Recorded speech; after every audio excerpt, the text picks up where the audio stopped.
കോതമംഗലം നഗരസഭ 2024-25 വാർഷിക പദ്ധതി പ്രകാരം എസ്.സി. വിദ്യാർത്ഥികൾക്കുള്ള പഠനോപകരണവും മേശയും കസേരയും വിതരണം ചെയ്തു. നഗരസഭാ വൈസ് ചെയർപേഴ്സൺ സിന്ധു ഗണേശന്റെ അധ്യക്ഷതയിൽ ചേർന്ന യോഗത്തിൽ നഗരസഭാ വൈസ് ചെയർമാൻ ടോമി എബ്രഹാം മേശയും കസേരയും വിതരണം ഉദ്ഘാടനം ചെയ്തു.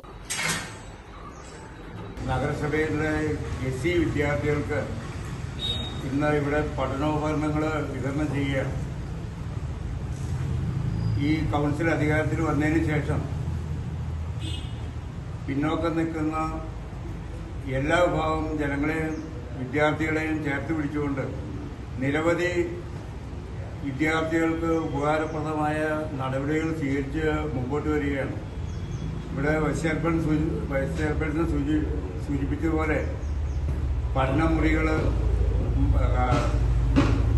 ഫോണ്, ലാപ്പ് അടക്കമുള്ള നിരവധി വിദ്യാർത്ഥികളെ പഠനത്തിന് വേണ്ടി സഹായിക്കുന്ന നിരവധി സഹായങ്ങൾ നിലവിൽ മുനിസിപ്പാലിറ്റി ചെയ്തു കഴിഞ്ഞിരുന്നു. വികസനകാര്യ standing committee chairman K. Naushad, ക്ഷേമകാര്യ standing committee chairperson Ramya Vinod, ആരോഗ്യകാര്യ standing committee chairman K V. Thomas, വിദ്യാഭ്യാസകാര്യ standing committee chairman Jose Varghese തുടങ്ങിയവർ ആശംസകൾ അർപ്പിച്ച് സംസാരിച്ചു. കൌൺസിലർമാരായ പി.ആർ. ഉണ്ണികൃഷ്ണൻ, സിജോ വർഗീസ്, റോസ്ലി ഷിബു, എൽദോസ് പോൾ, എസ്.സി. പ്രൊമോട്ടർമാർ തുടങ്ങിയവർ സന്നിഹിതരായിരുന്നു.